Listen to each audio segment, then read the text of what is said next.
In 1968, Eric von Däniken asked the ancient alien question in a book called Chariots of the Gods. It became an international bestseller, and basically ever since he has put a challenge to science to come up with an answer as to whether or not we were alone in the past. 40 years on, the answer is still open, and scientists are refusing to look at whether or not we have been visited in the past.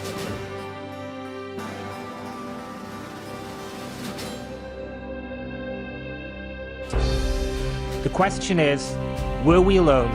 The question remains, were we alone? But in this DVD, I hope to really get to the point of this question and provide an answer which says, yes, we were not alone.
When Eric von Däniken posed the question, various topics began to come to the forefront. One of the most famous ones were the Nazca lines. The Nazca lines are in Peru, and they are a system of lines and geoglyphs on the ground. At the time, very few people were interested. In fact, it was a lone woman called Maria Reiki who almost single-handedly was trying to get these places preserved.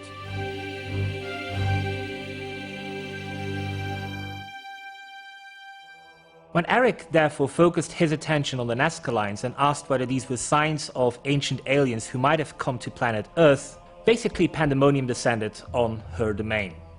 When you start looking at the Nazca lines in detail, you will find that very few of them are really landing strips, as Eric posed the question. It simply cannot be. They are geoglyphs, they are inches of scraped surface which have revealed the underlying code, and as such, really are not a landing strip at all. But the basic question which Eric was asking was this: should they be seen from the sky? Should they be seen from above?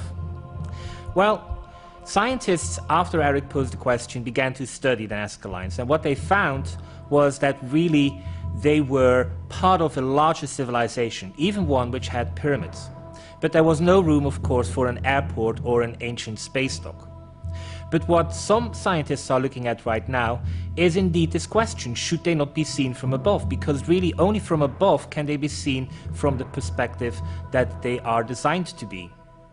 And the answer is yes. There has been evidence so far which suggests that some of the scarring of the rock means that these rocks were very close to heat.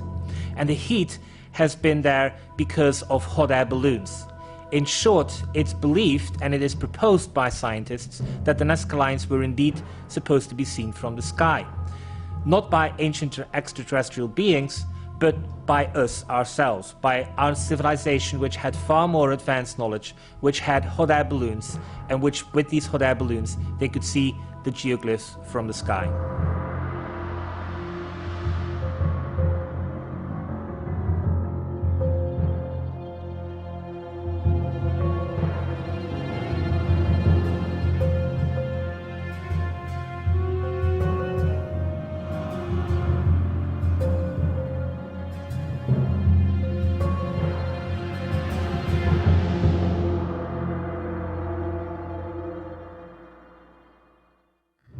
In the case of Nazca, it might appear that von Däniken has been debunked, but really what he has shown is that our ancestors were indeed far more superior, technologically speaking, than in 1968 we were giving them credit for.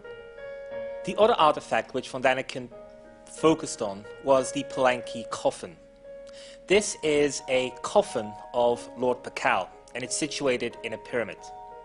Basically, the question was, when you turn it 90 degrees around, does this not look as if Lord Pakal is riding some kind of air scooter?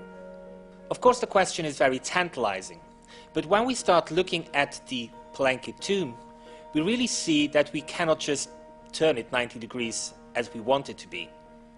Instead, what has been identified since 1968 once again, and pretty much because of von Däniken's prodding, is that we now know that this is a scene depicting Lord Pakal descending into the underworld. He is falling into the underworld at the World Tree.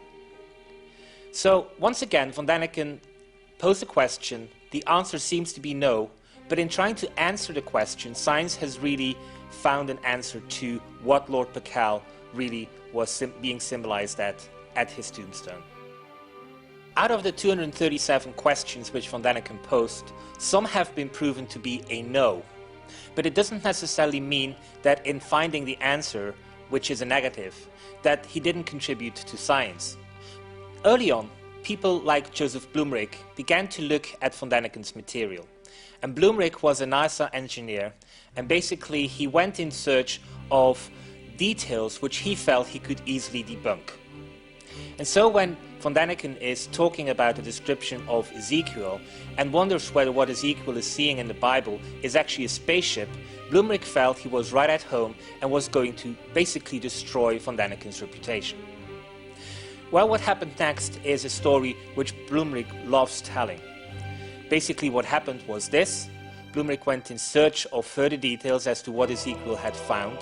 And basically a few years later, Blumrich published a book called The Spaceship of Ezekiel. What Blumrich was finding and identifying was that everything which von Däniken said about Ezekiel, he could verify and back up. And basically what he was doing was showing that von Däniken had only touched the surface, and that within the writings of Ezekiel in the Bible there were further details which highlighted the possibility that what Ezekiel had seen was indeed a spaceship.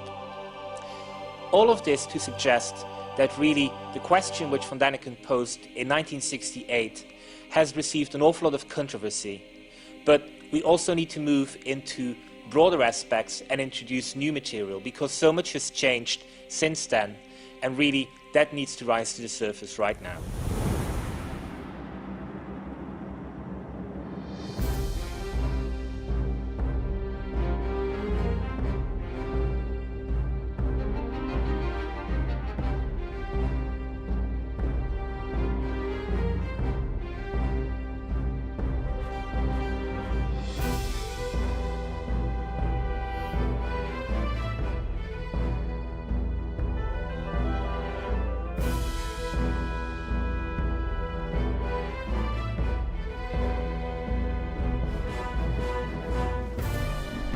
The big question when it comes to the ancient alien question is whether they are a substitute for God. It's a question which an awful lot of people would really say maybe. And definitely it's a possibility, even though I personally believe that we should really disentangle the two topics. Ancient alien theorists have looked at cargo cults, and basically cargo cults are a relatively new phenomenon. What happened was this: at the time of the Second World War, southern Pacific islands got an enormous amount of American soldiers in the War of the South Pacific. And so what happened was that all of a sudden the natives of islands like Tanna basically were given an awful lot of goods, and their island was transformed into a military basis. After the Second World War, everybody left. And basically the island once again felt that these people should come back. And this is where the idea of a cargo cult comes about. Because what happened next was that the runways were being reconstructed out of reed. The planes which the American soldiers had was reconstructed out of wheat. And basically a concept came about that there had been this civilizing deity which they identified with John Frum, and they really were beginning to implore him to return and bring back this golden age. And this is something which we see in an awful lot of cultures, whether it is Quetzalcoatl in the Mayan heartland, Viracocha with the Incas, Osiris with the ancient Egyptians. All of these deities which somehow brought them civilization have always been said to return, and to some extent were also implored to return, because they were going to return a golden age to the various civilizations, whether they were the Mayans, the Incans, or the ancient Egyptians. And what we're seeing is that a physical contact, a physical deity in the Southern Pacific indeed made it into a god. And there's a funny aftermath to this, because some time later, they heard stories about Prince Philip, the Duke of Edinburgh, and basically they began to work him into the mythology of this John Frum. They said he was the cousin or the brother of John Frum, and they actually began to identify him as a deity and began to send letters to him and began to consider him to be as one of their tribe, even though, of course, he has nothing to do with the people of the South Pacific. The interesting aspect is that eventually they were able to bypass royal protocol and send a letter to the Duke of Edinburgh, and basically he returned it signed with a photograph, signed as well. And the people of Vanuatu and other South Pacific islands are now worshipping Prince Philip as a deity. And it just goes you to show that indeed certain people can be deified, and certain alien people, not necessarily alien in the sense that they were extraterrestrial, but definitely that they had nothing to do with the indigenous culture as such, transformed the civilization, and once they left, really left a religious framework in place.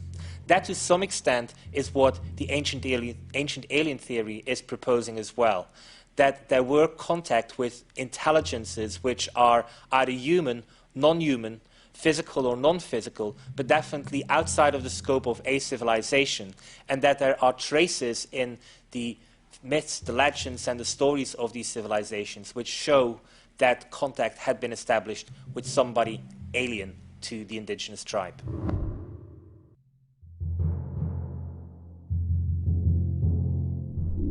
So let us go into the best evidence for finding out whether or not ancient contact has been made with our ancestors. Well, we need to start with the only surviving monument of the Seven Wonders, the Great Pyramid. People will tell you that the Great Pyramid could not possibly have been built by mankind, and that is to some extent simply not true. Our ancestors were definitely capable of building it. The really intriguing question is whether they did, and whether there is evidence within the building of the Great Pyramid of signs that they were using technology which was not commonly available to them. And the answer to that question is yes. Basically, the story of the Great Pyramid is the story of a French physicist, chemist, Joseph Davidovich. He is considered to be the father of geopolymerization. And basically, geopolymers is the following thing. The science of geopolymerization is that Davidovich was looking to natural rocks and basically realized that these were formed over a certain period of time, from days to sometimes millennia to sometimes millions of years. It's a chemical process, and so he wondered whether, if he used the same ingredients, he could use chemical processes to speed up the rock formation, and basically do this in his laboratory. And so he set out to find out whether he could do that, and the answer was a positive. He managed to do so, hence why he became the father of geopolymerization. He has a record as curriculum vitae which is longer than most books, but a few years ago he basically began to see that what was happening in ancient Egypt was very much on par with what he had seen in his laboratory. When Davidovich looked at the blocks of the Great Pyramid, he realized that they had not been hewn from a quarry. He realized that they were the result of geopolymerization, that they were geopolymers. And so what he did was he began to do a detailed investigation. And when he felt that he was ready to publish it, he also made the Egyptologists aware. What happened next was something of a farcical comedy, because Egyptologists basically said that they knew that what Davidovich was saying was simply not true.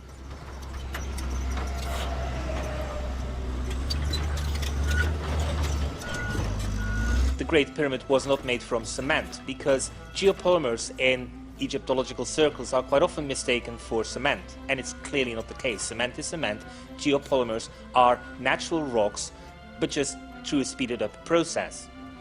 And so what he did was that he sent in a piece of geopolymer for chemical analysis, and the laboratories which the Egyptological circles use sent back a report saying that it was a natural rock, to which his reply was, well, that's not the case. It is a piece of rock which I created in my laboratory, and it goes to show that your analysis of my research is basically incorrect. Where it stands at the moment is that Davidovich is slowly beginning to get ahead in convincing Egyptological circles of his right. But the interesting thing is this: Davidovich is showing us that a process which was only discovered in the 1970s was also in use in the ancient Egyptian times, and then disappeared. The interesting aspect is that from ancient Egyptian times we have records which show us that they knew who was responsible for pyramid building processes. His name is Imhotep, and he really was deified by the ancient Egyptians themselves. Imhotep says that the knowledge through which he was able to construct pyramids was given to him by non-human intelligences.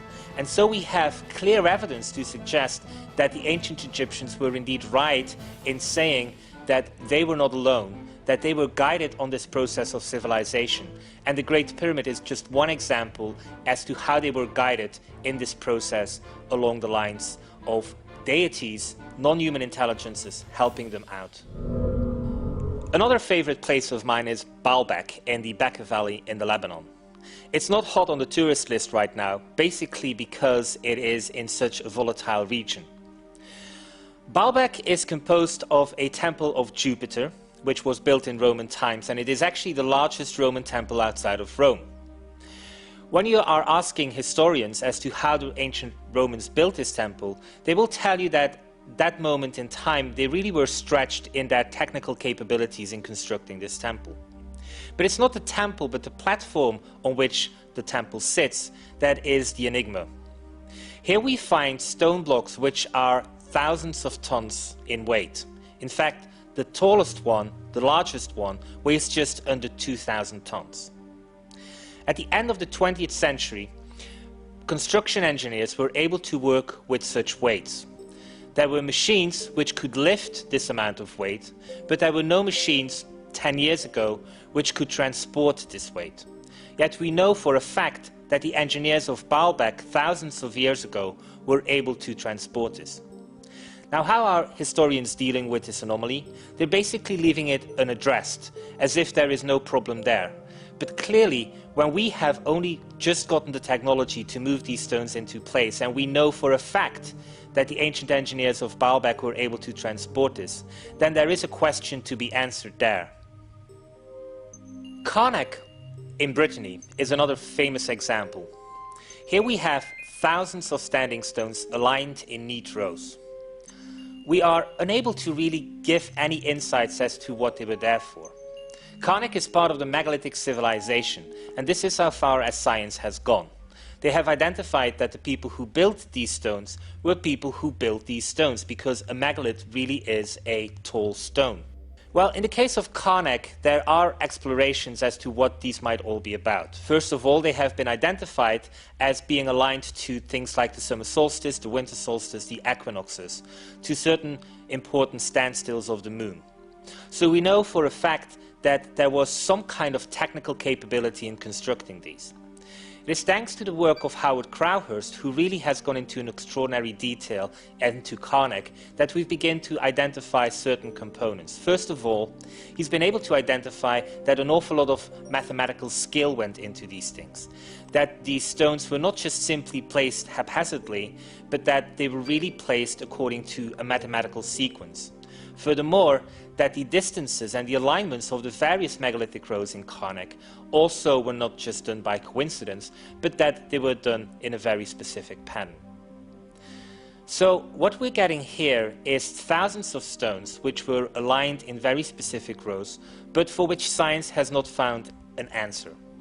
But what we do know is that there was extraordinary amounts of engineering in these stone rows. And this is to some extent another example of where we find that our ancestors were far more technically capable, but also mathematically aware than we give them credit for. For example, such things as pi and phi did not officially exist in megalithic times. The discovery of these mathematical equations are only credited to the Greeks. But we find that the megalith builders of Carnac were definitely aware of them. So what we see here really is once again an example of a fact that science is unable to address something which is physically present. And it is once again a question for science as to how they are going to explain this. Now, in the case of Carnac, the question remains whether this is an ancient alien connection or whether it is more a lost civilization connection. And to some extent, at this moment in time, that question has to remain open.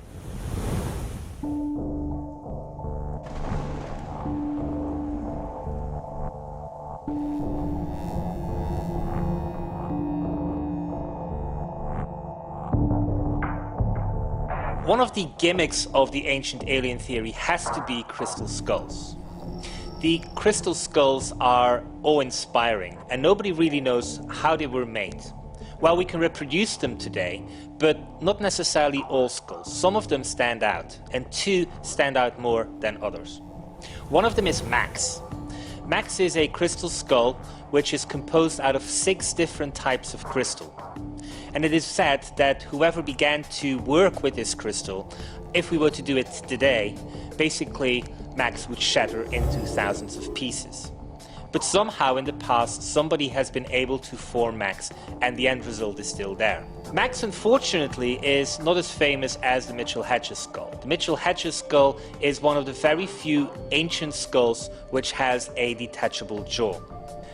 When Anna Mitchell-Hedges took her skull to Hewlett-Packard Laboratories, they identified that really this was a piece of engineering which today we cannot do. The problem is that the jaw is made of the same piece of crystal, and so for that to work, really we need to identify a piece of technology which we currently do not have, because every piece of technology today is unable to reproduce this. It is said that it would shatter, but basically we have no idea how to do this.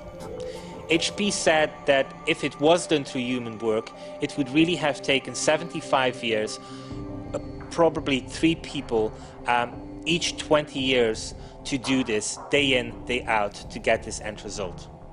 It is really impossible to believe that this was the case. Now, the Mitchell-Hedges skull has also come in for some scrutiny and for some skepticism.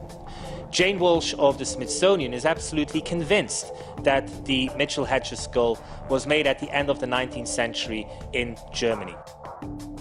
Fortunately or unfortunately, she has been unable to produce any evidence to back up her conclusion, however vociferous she is in proclaiming it. It is true that there is some controversy as to where Mitchell-Hedges got his crystal skull from. The story goes that Anna Mitchell-Hedges, on the 1st of January 1917, her 17th birthday, that she identified the skull amongst other pieces in the ruins of a Mayan citadel.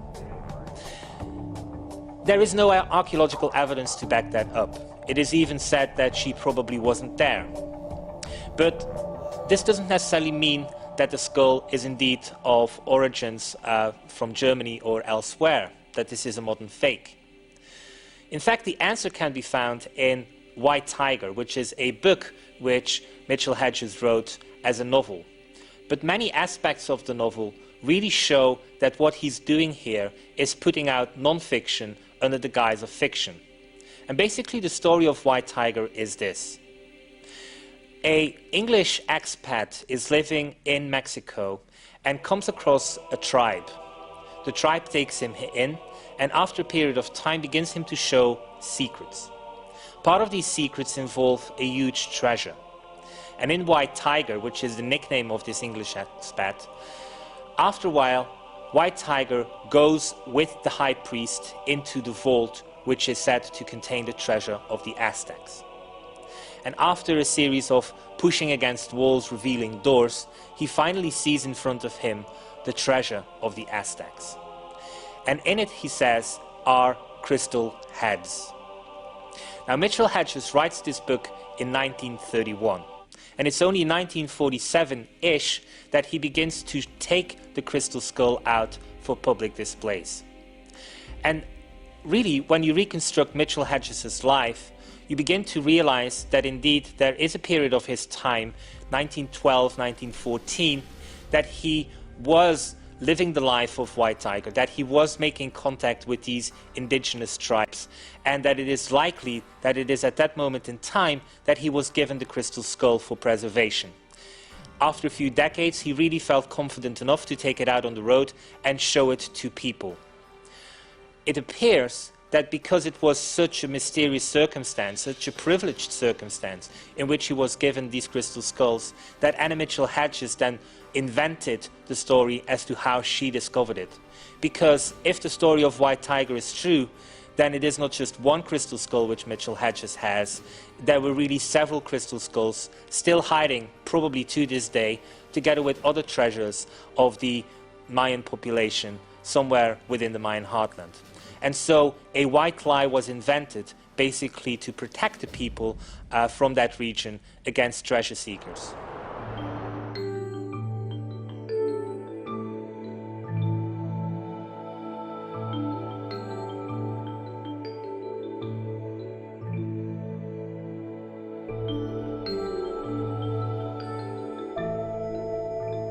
One of the best examples has to come from the Bible, and it is the story of the Watchers. In Genesis itself, it says that non-human beings came down to earth and began to mate with females. The end result was a race of giants, but also that the creatures which were born were so big that quite often the women could not give birth to it because basically the pelvis was not wide enough for the heads of these creatures. Now, that might sound a lot like science fiction, but why would it make it into Genesis? What if it is a religious message? What is the religious message really there for? And when you start looking into the archaeological evidence, you will find that this is actually not something which is typical to the Bible. It is actually a tradition which dates back to Sumerian times. And what we have are stories of the Nephilim, other creatures which are said to have descended from heaven to earth to mate with mankind. And so what we see is evidence from various cultures, but present in the Western Bible as well, which shows that so many traditions in the Middle East had a clear knowledge and belief that they at one point had been visited. This is not just something which can be pushed aside, because there is also archaeological evidence in various locations, in fact on various continents, to show that there seems to be a race of giants. Giant skulls were found, for example, in Lovelock, Nevada. And it shows you that the giants which were described in the Bible are not just stories, are not just myths, but are also archaeological. They have left a trace in our archaeological records.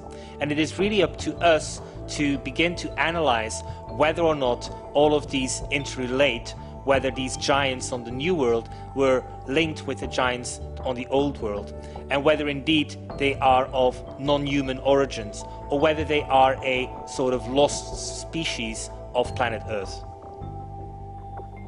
Now, what is the best evidence? And the best evidence, according to Carl Sagan, is actually a story of Oannes. The story of Oannes is very interesting, and it is recorded by Berossus. Berossus is a person who lived in Greek times and who was reporting on events which took place in Babylonian times. The story of Oannes is this, that a creature which was half fish, half man, came from the Persian Gulf and began to speak, if not instruct, with the locals. He taught them sciences such as astronomy, mathematics. At night he would disappear once again into the Persian Gulf, and the next morning, or a few days later, he would emerge from there again and continue his education. After a certain period of time, Oannes would stop coming, and a little while later, somebody else would come, another creature, half fish, half man. And that creature knew precisely where Oannes had left off, and he took it up from there. This continued for a series of 7 such creatures, which in the Babylonian tradition and in the Sumerian tradition are known as the Apkallu, the 7 sages who basically brought civilization to the Babylonians and to the Sumerians. So what we have here is very clear evidence that the Babylonians say that civilization was a gift of the gods, that it was a non-human intelligence, a half-fish, half-man, a creature called Oannes, who gave it to them. That they were taught civilization, that civilization was a gift of the gods. This story of Oannes was actually identified by the late Carl Sagan as the best evidence available that we have been contacted in the past by non-human intelligences, which were clearly in this case in a physical form, and clearly of a description which makes them very much a candidate for being of extraterrestrial origins. The Dropper, as they're called, are believed to have been the result of a spacecraft which crashed in 12,000 BC. Now, really this sounds an extraordinary story, doesn't it? And the story goes as this. In 1962, a Chinese scientist was able to decode inscriptions which had been found during a scientific expedition in the 1920s. And what he said he identified in these inscriptions was that a spacecraft had indeed landed in 12,000 BC, that it had made contact with the local people, and that a second spacecraft a few thousand years later had also crashed in that region. The survivors of that spacecraft basically settled and began to interbreed with the locals. Now, the first question is, of course, is it possible that an extraterrestrial civilization can interbreed with mankind? And it is something which we'll come back to. But let's assume for the moment that the answer is yes. Well, the story then continues that the end result was a human being which looked human but with certain specific features, specifically very strong bones of the head with deep inset eyes. The story of the Dropper might remain there had it not been for the work of a German tour operator called Hartwig Hausdorff. And in the early 1990s he was able to go into China and speak to the people involved. And what he came back with was a story that really confirms everything of the original account. What he identified was that the jade discs on which these inscriptions had been found do exist. In fact, jade discs are quite common. The story, of course, has not been verified, but here is what we know. We know that in 1997, the Chinese government began to do a detailed study. They were basically mapping everybody in China and identifying tribes. The end result is that in the land near where the Dropper were said to have crashed, there were evidences there of tribes which were very different from anywhere else in China. The features which they describe are very much on par with the descriptions of the Dropper. And of course, Chinese scientists since 1997 have been trying to explain as to why this tribe looks so strange. Their explanation is that really what had happened there is that some form of contamination, maybe lead poisoning, in the past was the contributing factor as to why these people look so weird. But really other scientists have been able to say that this is simply not the case. Lead poisoning kills people, it doesn't cause genetic mutations or genetic transformations. So whatever these people are, they are indeed posing an anomaly, and scientists in China are actually trying to explore that mystery as we speak. Now, the problem with the Chinese Roswell is that some people believe this is a hoax. They say that David Agamemnon in Sun Gods in Exile in 1978 wrote this book which he pretended was non-fiction. It's a story about an archaeologist who in 1947 goes on an expedition into the Bayan Kara Ula homeland and stumbles upon verification of the story of the stone discs of Bayan Kara Ula. Later on, David Agamemnon basically said that this was an invention, that he had dressed up fiction as non-fiction. Certain people believe that the Chinese Roswell is a myth, that it has been debunked. They argue that a book in 1978 called Sun Gods in Exile is responsible for this myth. Indeed, Sun God in Exile was published in 1978 and uses the material of the stone discs of Bayan Kara Ula, and it injects the story of an expedition in 1947. A person basically goes to the Bayan Kara Ula region and finds corroborating evidence for the stone discs and the space crash story. David Agamemnon, who wrote this book, afterwards said that even though the book pretended to be non-fiction, he had largely made it up. And so skeptics are pointing out that the entire story of the Chinese Roswell goes back to this story of 1978, and that therefore we should simply discard it. Unfortunately, that's absolutely not the case. Hartwig Hausdorff and various other people have been able to identify that the story goes back to 1962. They have found evidence in 1962 newspapers in Germany which relate the story, 16 years before Sun God in Exile was published. 1962 is also the time when, of course, the Chinese professor was said to have made this discovery, this breakthrough. And so the question really should be asked is this: did in 1962 this professor indeed make this breakthrough, and was this somehow reported into West German magazines at that moment? The answer seems to be a straightforward yes. The question is, of course, where these stone discs are and what happened to these Chinese professors. That is something which is there for the future. But once again, all the evidence which we are exploring when it comes to the Chinese Roswell, each case, the evidence is suggesting that it is true, that something happened. And we have people living there right now, descendants of the dropper, who we can go and get DNA from and really answer the question as to whether or not these people were indeed human, non-human intelligences, hybrids.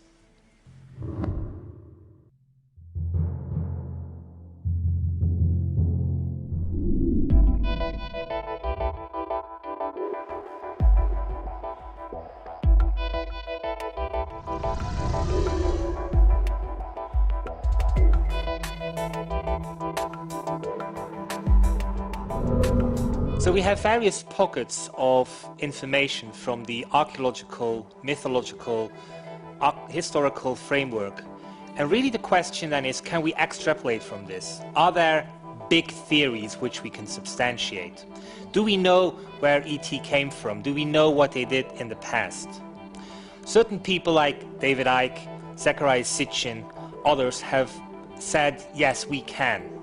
One specific person, Robert Temple, wrote about the Dogon tribe who live in Mali. He basically said that when he analyzed his findings on this tribe, that they were an example of a tribe who had contact with an extraterrestrial intelligence. He believed that they possessed information about Sirius A, B, and C, which they couldn't have gathered through normal means. He basically argued that they had been given this information through contact with non-human intelligences. E.T. had told them this. Now, when other scientists, and specifically anthropologists, made contact with the Dogon tribe, what they identified was that the information which Temple presented was really not as strong as it should be. The people who the anthropologists, specifically Griol and Dieterlen, spoke to in the early part of the 20th century, some of them were still alive, And they basically said that the anthropologists had mistaken or misidentified some of the information which the tribe elders had given to them. Now, when it comes to Sitchin, it is an entirely different matter. Sitchin will tell you that he perfectly knows where the ancient aliens came from. He says that they come from a planet called Nibiru, which he identifies as the 12th planet in our solar system. He says that Nibiru has a very specific orbit, that its orbit really is 3,600 years, and that the planet is sometimes close to the Sun and sometimes very far from the Sun. He says that these people came to planet Earth to get gold, which they needed on their home planet, and also that they created mankind specifically as a slave labor force to work in the gold mines, specifically the gold mines of Africa, specifically of South Africa. He also believes that this contact was established several hundreds of thousands of years ago. The problem with Sitchin is this. Sitchin in the 1970s was saying that everybody else was mistranslating Sumerian languages, that he alone was able to understand and read Sumerian, and that therefore we should stick with his interpretation of the Sumerian language. What Sitchin is failing to say is that really the ancient Sumerians had a lexicon. We today have a lexicon of Sumerian words, which basically means that we can go and check specifically a Sumerian word and what they mean. That there is a definition left to us by the ancient Sumerians. And so the words that Sitchin is highlighting, for example Mu or Shem, which he interprets as a spaceship or a spacecraft, really are no such thing. It is a completely different meaning, which the ancient Sumerians gave to these words themselves. So we know that Sitchin is definitely somewhat wrong. But specifically what I felt was really upsetting was that when I started to fact-check some of Sitchin's claims. For example, I was very personally interested in a story about how certain glass remains in the Sinai Desert could potentially be evidence of an ancient explosion. Sitchin was talking about this, and I felt that I should really explore this, because if this were the case, it would be amongst the best evidences. Because we all know that atomic warfare and atomic explosion could only mean one thing: a high technologically advanced civilization which either completely disappeared, or an extraterrestrial incident, an extraterrestrial encounter. And what we know, that there are Sumerian accounts such as the one of Oannes, which is after all one of the best examples of contact with a non-human intelligence, I felt that I had to explore. Well, Sitchin in one of his books basically says that there is a scientific publication which details these glass remains in the Sinai Desert. And he says that the paper clearly identifies that nobody knows how this happened, and that it is unexplainable to some extent. Fortunately, the scientific paper was available on the internet, so I had an easy download, and even in the summary it is clear that a completely different picture emerges than the one which Sitchin is painting. The scientific paper basically says that this material comes from a volcanic explosion. And so whereas Sitchin is saying and making us believe that there is no information whatsoever as to how this glass material came about, scientific paper makes it very clear that this is the result of a volcanic explosion. The only question which the scientific paper leaves is that it is unable as to which specific explosion out of 3 potential candidates this glass material has originated from. So I'm somewhat, if not extremely upset with Sitchin, because there is no possible means that he could have misinterpreted this summary. And all of his other evidence really does suggest that his theories is just that. It's a theory. And when we start digging deeper, really what we are finding are holes. So at this moment in time, the ancient alien question really does not have an answer which is all-encompassing. There is substantial evidence out there which suggests that our ancestors were indeed in contact with extraterrestrial beings. They themselves believe so, so it is definitely not derogatory to think that some of our civilizations were not just simply due to our ancestors, but due to outside factors. But the question is, are we as a species extraterrestrials ourselves?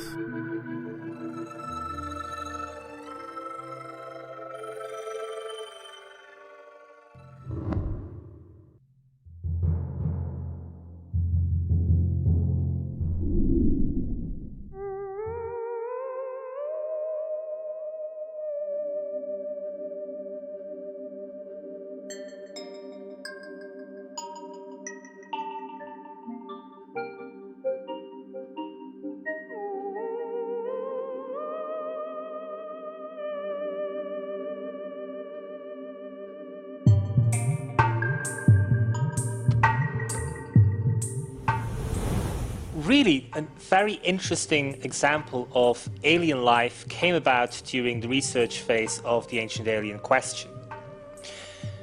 We seem to be aliens ourselves. Chandra Wickramasinghe is a professor who studied under Sir Fred Hoyle, and basically what he is saying is that since 1982 there has been a conspiracy of silence to squash any dissent which argues that life has originated on planet Earth.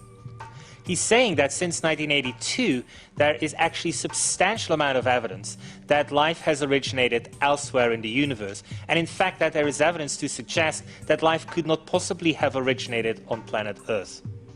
This somehow primordial soup which is deemed to be responsible for the origins of life on Earth do not wash, and there are experiments dating back to the 19th century which show as such. Now, since 1982, Wickramasinghe is saying that viruses are most potentially also of extraterrestrial origin. But the big focus has been on NASA. In 1996, they went public with evidence that there was life on a meteorite from Mars. And in December 2010, they also helped a professor called Wolf Simon in her proclamation of evidence, really alien evidence. And in December of 2010, NASA also helped Wolf Simon publish her accounts as to how in Mono Lake she has found evidence of a life form which defies everything we understand life on planet Earth to be.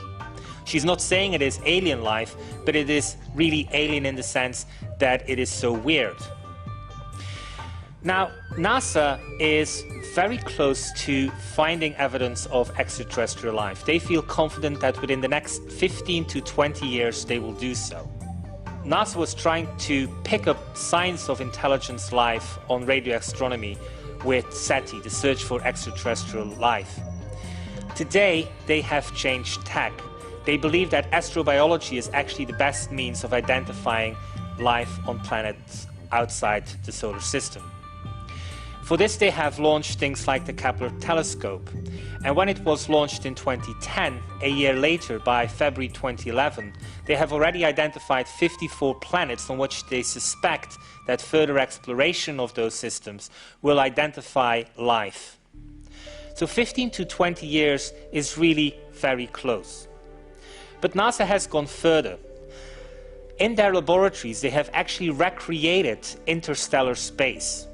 And when they did so, they found that the building blocks of life, DNA and RNA, are spontaneously being created there. They have gone as far as to say that life in the universe is a cosmic imperative.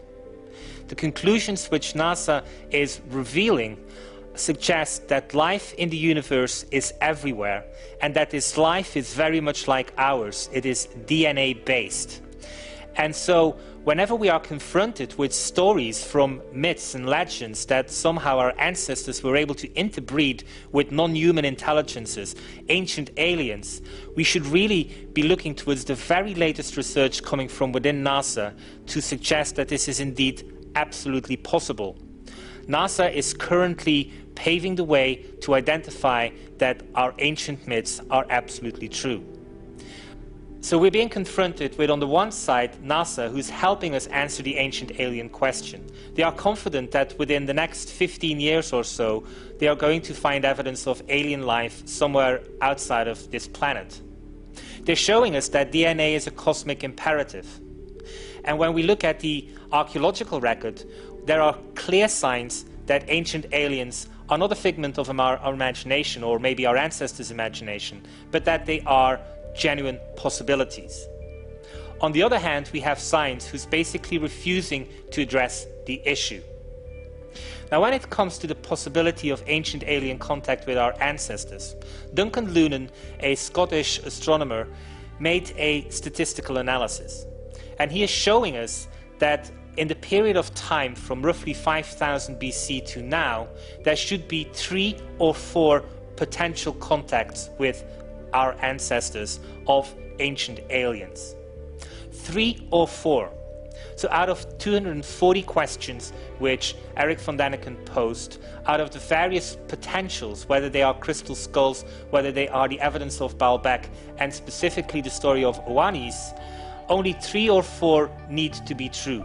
All the other ones are likely going to be discarded as either evidence of a higher civilization which was present on Earth but which was human in origins, or simply as something else.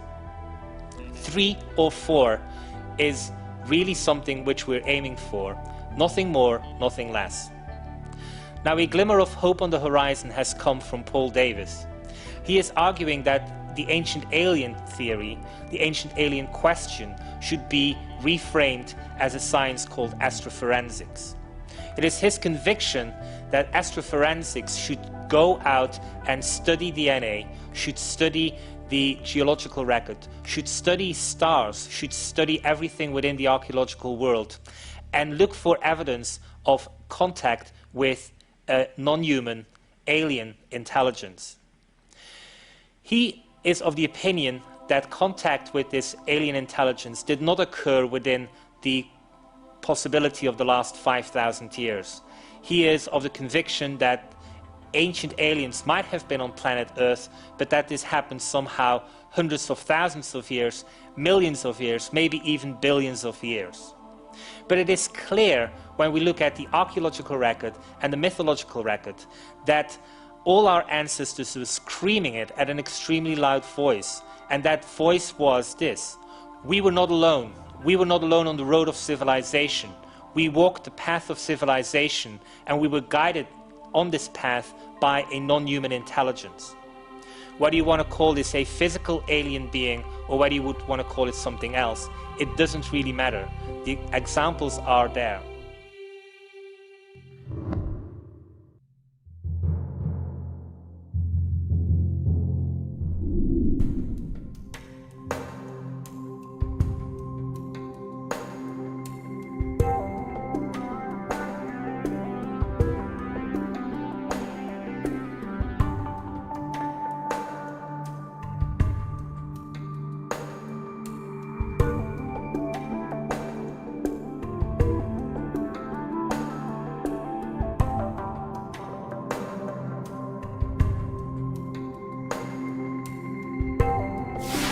Now, to understand this idea of ancient alien contact, we actually need to go into the present times as well. And it is here where I understood that stories like Imhotep, who says that he found information about how to build the pyramids from a non-human intelligence, also has components in our today's reality.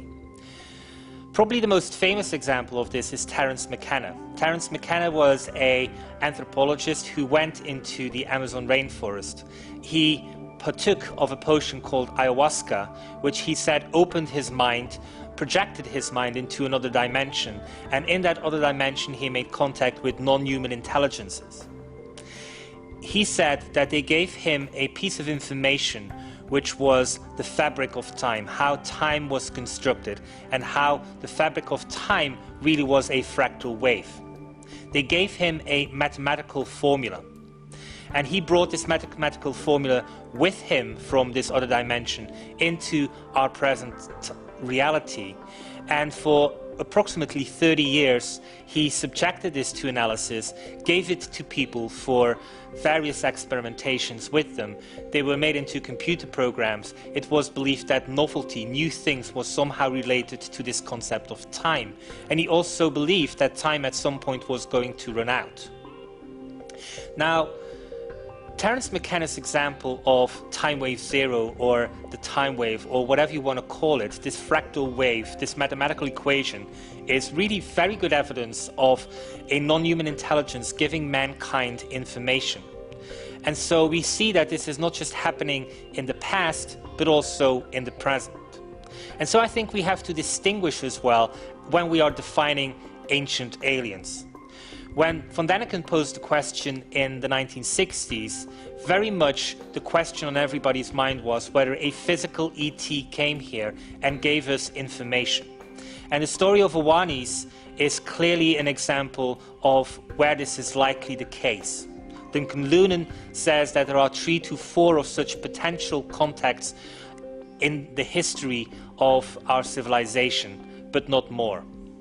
But when we are talking about non-human contact, somehow us being able to make contact with a non-human intelligence through psychological, spiritual, or whatever means possible, really what we're seeing there is an entirely different playing field. Terence McKenna is one of them, but examples like George Van Tassel, who was a UFO contactee and who said that he was given information about acoustics from these extraterrestrial, these non-human intelligences, is another example of something which I think really breaks the field of ancient aliens wide open.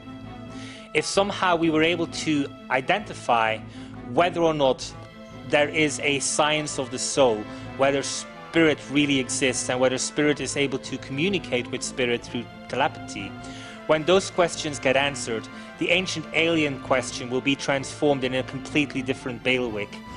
And really, once again, we are waiting for science to catch up, because all of those areas of expertise are once again areas where science is not going. And so the ancient alien question, what is the answer? The answer is yes. If your burden of proof is reasonable, then the answer to the ancient alien question is yes. We have been contacted in the past. We have been contacted in the not too distant past. Terence McKenna is an example of this. However, if you put your burden of proof extremely high, you will have to conclude that the answer is no. And specifically, you are able to do so because science is helping you in escaping the positive answer. But really, when you weigh all the evidence, there is only one conclusion which we can draw. And that one is that we were not alone.